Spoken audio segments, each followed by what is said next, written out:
Welcome back, ladies and gentlemen. The news keeps getting better and better and better, and I keep looking back at you out there in internet land and say thank you. I don't know what else to say because it is amazing, jaw-dropping, awe-inspiring, all the other adjectives I can come up with that I'll think of later when I'm not in pressure live situation like I am. We're well over $66,000 raised, and we're just going into our second hour. Again, I think all of you out in internet land should stand up and give yourselves a standing ovation. That is unbelievably generous of everybody. But I want to point out some people that have really gone the distance for the Santa Clara Vanguard. Sean Gallant, a Blue Devil, former Blue Devil, and a former SCV Corps director, $521, unbelievable. The incredible, famous Jim Moore, renowned choreographer for the Bluecoats, Hall of Fame, staff member from Vanguard, Winter Guard, and a blast choreographer. He's donated $26. Pamela Day from Pam and Douglas, $576.23. And she says, of course, TNP LSC. And for those that know. The incredible Hall of Famer himself, Wayne Downey from the Blue Devils, for the My Fond Memories, marching in the Santa Clara Vanguard himself, $104. Jeremy Van Wert, our executive director, he's made numerous $100 donations. Another Hall of Famer from our past, the incredible Ralph Hardiman, $576.23. Another big name from the past, Jim Casella, Stay Strong SCV, $104.20. And ladies and gentlemen, that's just the tip of the iceberg of the incredible generosity that's coming through. And we're just in our second hour here, well over $66,000. That's all you. For those of you that need this reminder, don't forget to take the chicken broccoli out of the oven after 45 minutes or you'll burn your house down. All right, ladies and gentlemen, we're going to go on to the second hour. This is going to be a trip back to the 1980s. We got some video, we got some history for you. Stay tuned and have a good time, and thank you. Know your SCV history with Danny V.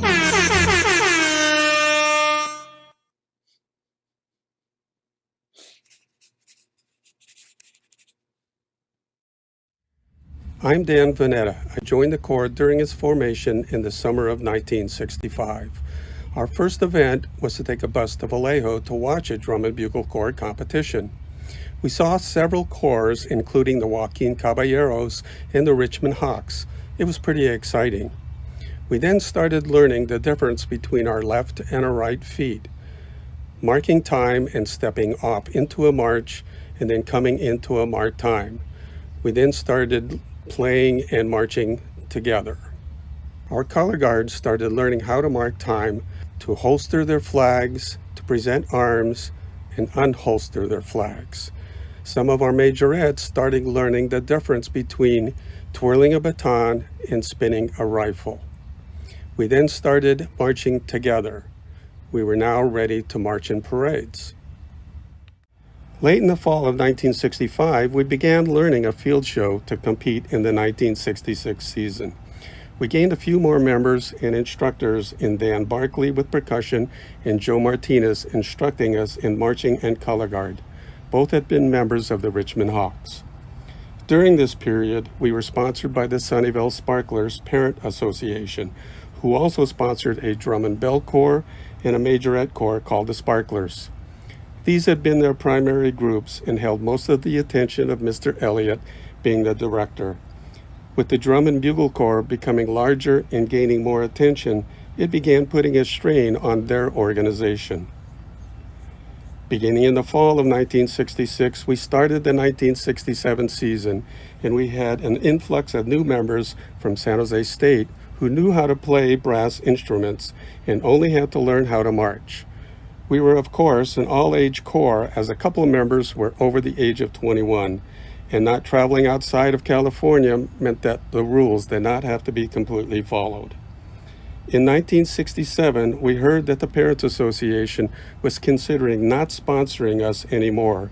Many of our parents attended the meeting in March, and several of us members also were in attendance, but they would not let us into the room where it happened. When the doors opened and our parents came out, they told us we were no longer part of the Sparks, and Mr. Leeson asked us if we wanted to continue our corps, and we all said yes. That evening, the parents formed a new organization that would sponsor our corps.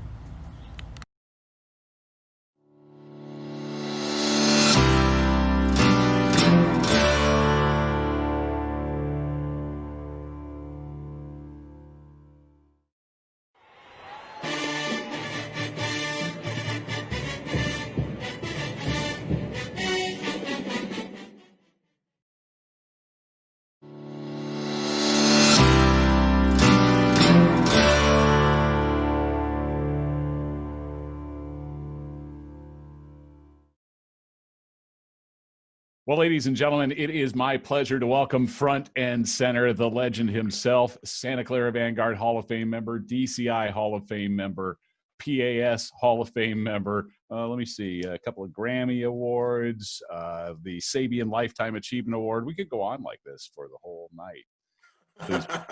Please. Ralph Hardiman. Hey, Dan. How are you, buddy? I'm doing pretty good, man. I am. I've done between DCI and the stuff I did with Crossman earlier this summer, and now the interviews at Santa Clara has been so nice to let me host. At least I've gotten a chance to reach out to some of my best friends and see them virtually. And I can't think of a better place to end up than at Ralph Hardiman's house. Thanks a lot, Dan. I appreciate that. Yeah, before we get into your Santa Clara years, let's talk about that relationship with Fred. Where did you first meet him? It's an interesting story. So I'm talking to one of the friends of mine, is one of the Minky brothers. He came up and asked my opinion about the Ludwig drums that were out then, which were the Vistalite drums. Remember the plastic ones, the see-through? Yeah. Ron Minky asked me, he goes, so what do you think of these Ludwig things? And I went, those are plastic drums, man. It's all about wooden drums. I think those things suck. You know, and he goes, oh, man, I'm going to go tell Fred Sanford. And I said, oh, well, I don't care. So all of a sudden, you know, we're hanging out after the show, and I hear I feel this tap on my shoulder, and it's Ron Minky, and I look again, and it's Fred Sanford standing there. So he actually told on me and then brought him over to me. He goes, tell Fred, you know, what you told me. I went, oh, you mean about those drums? And Fred's standing like, you know, with his hands on his hips. And he goes, yeah, about the drums. I goes, yeah, those things suck. I didn't care who it was. I'm going, come on, man. I never played on them, but come on. They were plastic drums. And so we just kind of hung out and talked, and he was kind of taken back. So he goes, hey, man, you know, after this is all over, you want to come over to my house? And I was like, wow, yeah. And that's how we became, you know, the best friends. I mean, and we were inseparable. Fast forward here. Let's go to 80. Seventh place finish, right, in 80, but considered a real game-changing show. And the second tune in is Stone Ground 7. Tell me about Stone Ground 7. That was really something. Fred was pretty tight and knowledgeable of not just classical music, but everything. He was into everything, and just like I was. And so I remember him pulling this out and going, man, what do you think of this? This could be a great drum solo. And I was like, yeah, because, you know, that's all that us drum guys thought about at those particular times, what would be a great drum solo.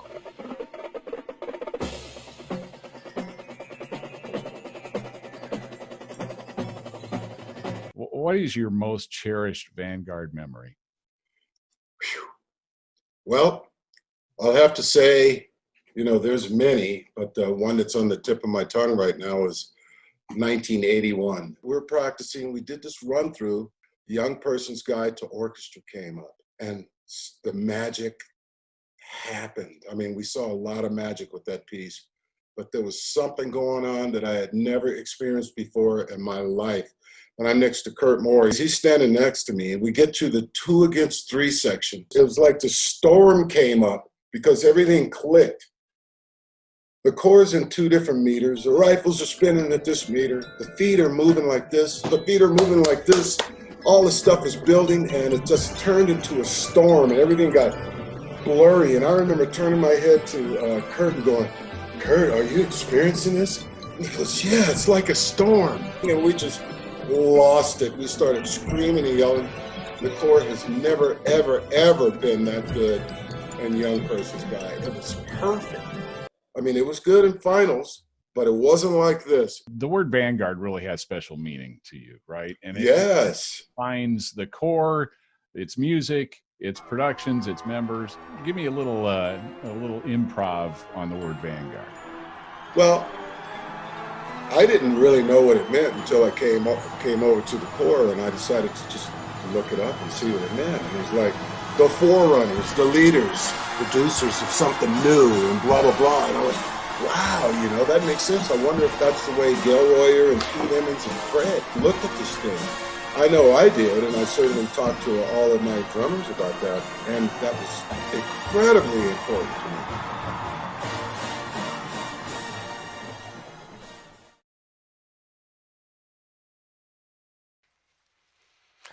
Welcome back, ladies and gentlemen. We are halfway through the second hour, thereabouts, just a little bit. I don't even know how to tell you that we have broken the $71,000 mark. Not even done through our second hour. I'm just sitting here dumbfounded again. So I think you guys are just making a game of it now. You're just trying to make me speechless, aren't you? I can't say thank you enough, obviously. But I want to thank some specific people. Carola Habitab, $25. Thank you for your donation. The incredible Dean Westman, $53. And he would like to say, sending so much love to my SCV family. Thank you for changing my life. Peace and love. To my friend, Ed Bargarena, there's no place like Santa Clara Jones, $104. To Veronica Flores for making various donations over time. To the incredible Rick South, who I have a personal connection with. He probably doesn't remember this little story, but he came up to me after a performance in 1987 at the Star of Indiana show in Bloomington. It was shortly before we went into finals in 1987. I didn't know who Rick South was by face. I certainly knew him by reputation. And he walked up to me in the parking lot and says, "You're a really good drum major." And I said, "Thank you. Who are you?" And he said, "I'm Rick South, Santa Clara." Shook hands, and then I went and told my staff, "Some guy named Rick South just said I'm the best drum major he's ever seen." And they're like, "Rick South said that?" So thank you, Rick. $200 donation. There's always a story. This one hits me in the heart because this comes from Linda McCool. She's the wife of the late Mike McCool. Mike McCool and I go way back to the Velvet Knights days, and then he came into Santa Clara Vanguard and kind of revolutionized Vanguard being Vanguard with his programming. Mike McCool, she donated in his loving memory, $53. Roxanne Kester, $250 in loving memory of Art Velarde.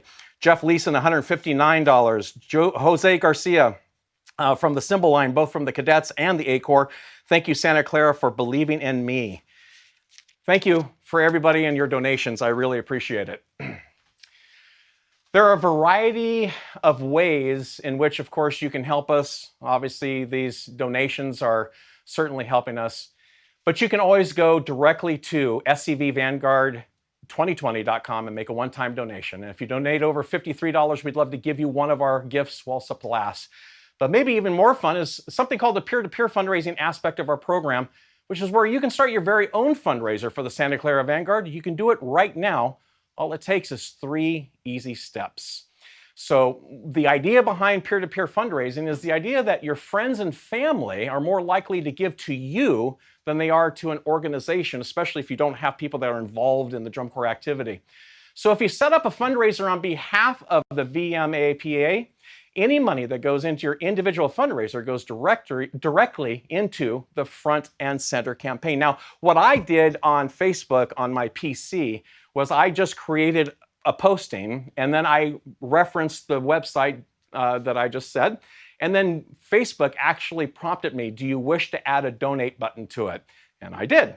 And even before I arrived, I had a few donations that showed up. So certainly that's something that you can do. And I know for a fact that Michael Gaines is already doing his own fundraising, and I believe he's having a little competition with Mr. Matt Hartwell on Facebook. So I think they're both kind of fighting for the top individual peer-to-peer fundraising goals. So we appreciate their efforts as well. So we are going to, I'm being handed more cards from George Brown, former director of the Cadets, and Lisa. Unbelievable. Is that right? $6,252. To the incredible Rick Valenzuela, former director, $98. And Daryl Langworthy, in loving memory of Glenn Wong, my original Jones brother, he's donated $159. Some proud alumni from the 1981 Corps, the DCI Champion Corps, Michael Drotz and Brenda, and they've made a donation. So thank you again for these wonderful donations that are coming on. We have additional programming coming up, so stay tuned. Thank you again for being part of this incredible live streaming program here with the Santa Clara Vanguard.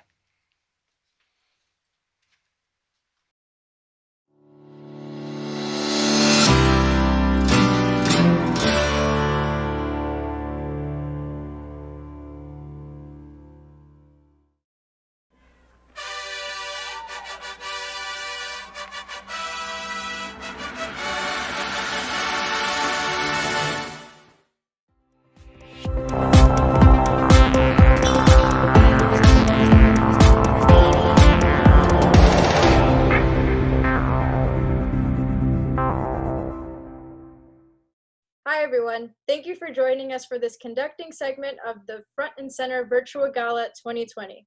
Hi, everyone. My name is Lizzie Rivera. I'm one of the current drum majors for the Santa Clara Vanguard, and I will be coming back next season as well. Yay. Do you want to introduce yourself?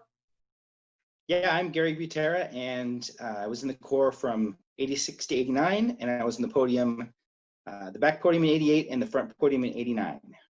Woohoo! So with this segment, we are going to be teaching you how to conduct one of the most iconic shows in Vanguard history from 1989. We are going to be teaching you the push segment of the Music of the Night, which is the closer portion.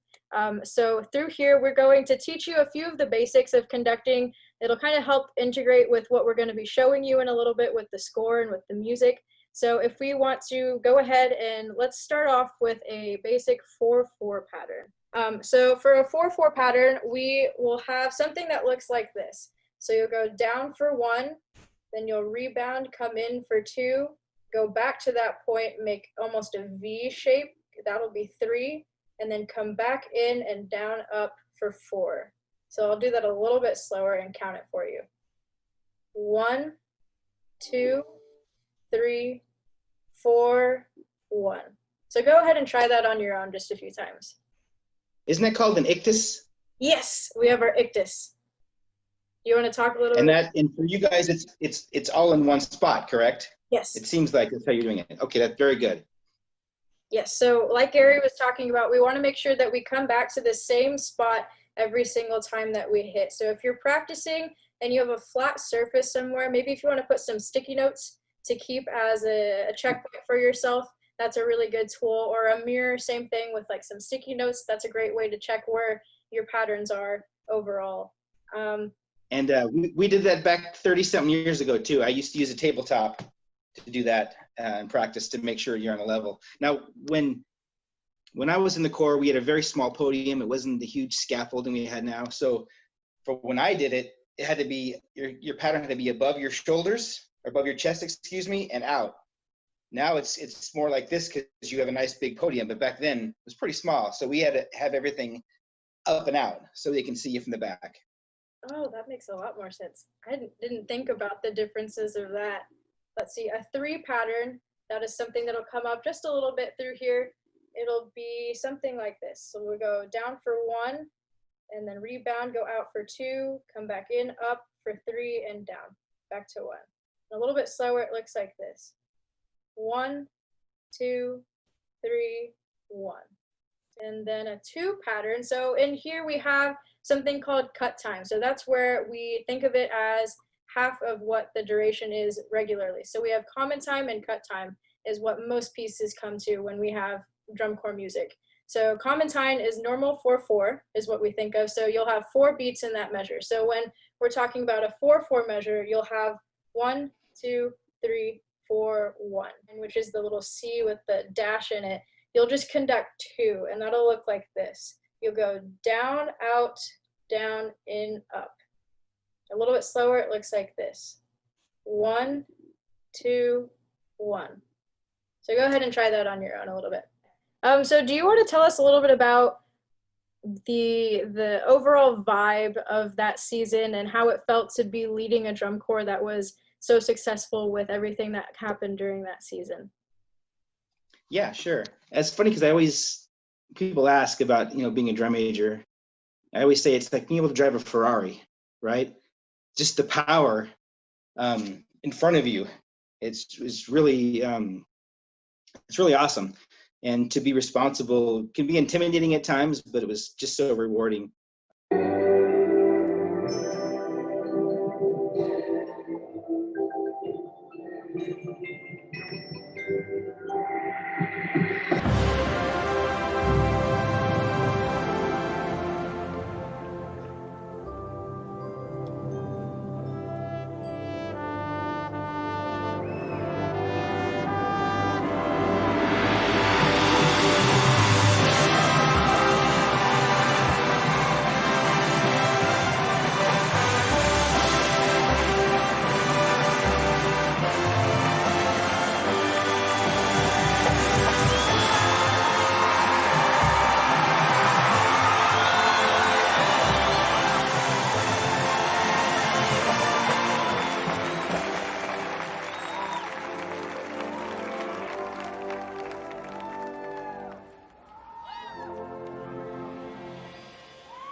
Flip it off.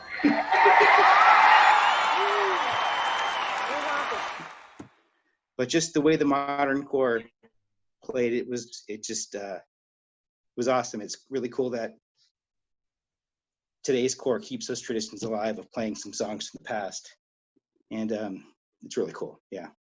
Yeah, I wish and I hope that we can bring it back, because this is Phantom of the Opera is one of my favorites of all time. And then there's so many people who feel so much emotion when they watch this show, just because of all the stories that we've heard from alumni, and we just continue to try to keep going through all of that. So I hope we can bring it back as something that we play, because that would be awesome.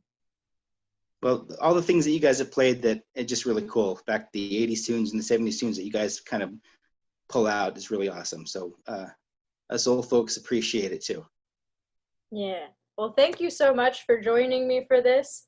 That is all we have for the viewers that we have for this. Thank you so much again for joining in with us, and we look forward to seeing what you have put together for the 1989 show for the Santa Clara Vanguard. Thank you for standing with me and with Gary as well. Front and Center 2020.